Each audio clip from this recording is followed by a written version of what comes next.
Well, gentlemen, and maybe ladies. It is time to finally announce the biggest project of my life. And today you will find out what this is.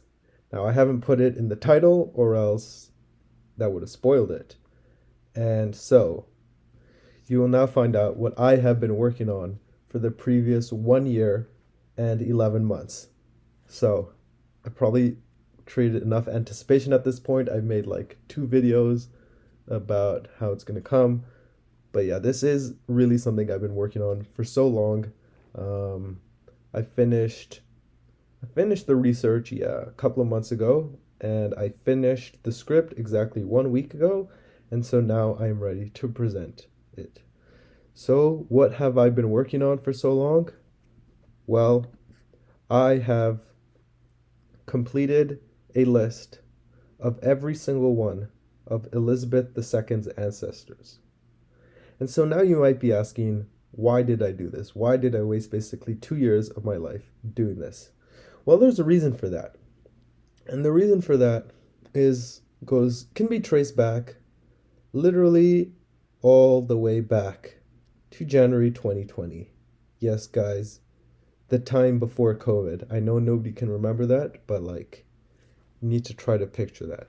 So right, it was like the third day of the year. Things were going good. Of course, none of us knew the disaster of the year that was coming up ahead. But I was scrolling on YouTube and I saw this video recommended to me, which is what would Elizabeth II's, I think, DNA ancestry be? It was a video by Useful Charts. Useful Charts isn't a channel that I've subscribed to, but they make a lot of interesting videos and I plan on subscribing to them. But basically, the guy there, I think his name is Matt, who owns the channel, he made a video about what Elizabeth's DNA like test results would be if she'd taken them. And that really fascinated me because I love history and I love genealogy and demography, and so nothing could have interested me more than that. And by the way, I actually do have a demographics channel called Demographia. Yes, it's dead, I know, but I am planning on reviving it probably next year. So go subscribe to that. But back to the topic, right? So I was super excited. I saw the video. He said the results. And so I should have been good because after all, the results were literally right there in the video. But he did say one thing that put me off. And what he said is that he would only go back 10 generations because everything before then was statistically irrelevant. And I knew that wasn't correct. And so that is why I looked up every single one of Elizabeth's ancestors to determine her true ancestry.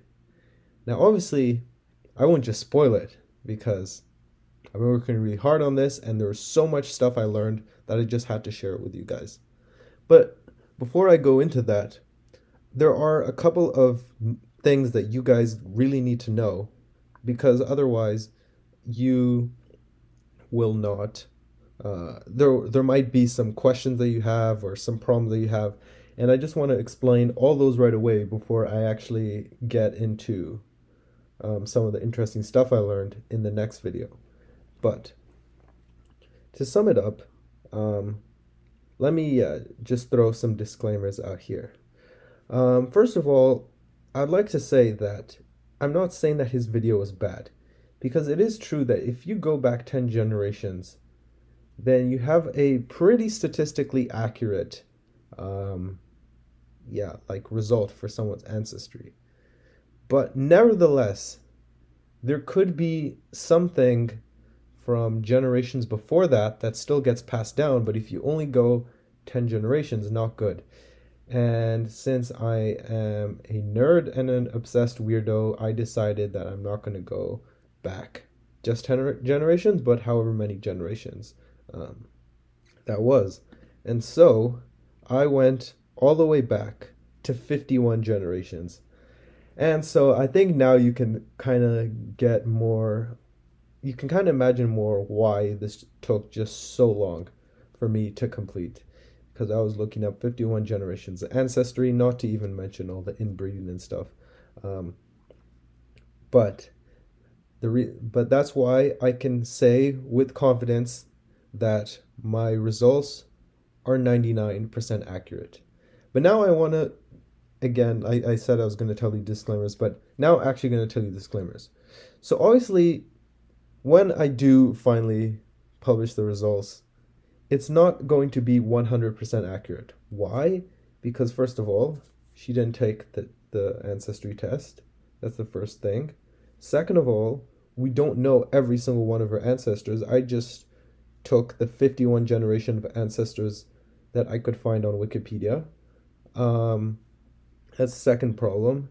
And third problem is the statistics might not be entirely accurate. So let me explain. So what I did is that I went back to the earliest ancestor, and then I would basically see where that ancestor came from, and then I would write that ancestor's DNA. So for example, if she had an ancestor from France, right, I would write this ancestor here was 100% French, right? And then if that man married like a German woman, then the child would be 50% French, 50% German, so on. And so that's how I got the statistics first. So for every single one of her ancestors, not only did I write their name, but I also wrote their ethnicity percentage. However, for obvious reasons, we do not know the ethnicity percentage for everyone, especially the further back we go. And so, as I said, this thing goes back 51 generations. And so, really, anything past 40 is just a good guesstimate. In the sense that, like, for example, the Franks, let's say, right? Like, for simplicity's sake, I put them as 100% French. But maybe they were mixed with some other stuff that we don't know about. But since obviously the historical records are not good, I just did the best I could. So if you come at me and say, well, how can we know, like, I don't know, Clovis's ancestry or whatever? Of course, it's not 100% known for sure because, again, of the historical records, but it is the best we have. And I do think I did a very thorough job going through all of this. Any other disclaimers? I don't really think there are any other major things you need to know about my research process. I think I explained most of it. But again, it's just for some cases. Again, like another example is Rollo, the Viking. All we know is that he's a Viking. So we literally have no idea where he's from. He could be Norwegian or Swedish or Danish. But I just put him as French in that case because we know he settled in France. And since he lived so long ago, even if he was fully Norwegian, it doesn't make a statistical difference on Elizabeth now because he lived 11 centuries before she did. But again, in those rare cases where we know absolutely nothing about someone's ancestry, such as in the case of Rollo, I just had to do something like put him as French, not because I actually believe he's French, but because there is no evidence. So anyway, guys, I hope you understand that. I hope you understand this is not going to be perfect, but I would say this is 98 to 99% accurate. And as I said, this was a huge amount of work in total, and I will give the link at the end of the series. But if you want, you can look at my full list of every single one of her ancestors. It is 112 pages long, but in there you will find every single ancestor she has on Wikipedia, that I could find on Wikipedia, and their ancestry and how many generations back they were. And so this is why I'm really proud of my work. Again, like, this was no easy task, but once I started, I just couldn't stop. And so I really, I really put a lot of hard work into this. But essentially, I think that's basically all you need to know. And so next time, I will begin talking about some of her important ancestors. And so definitely stay tuned for that. and don't forget to subscribe.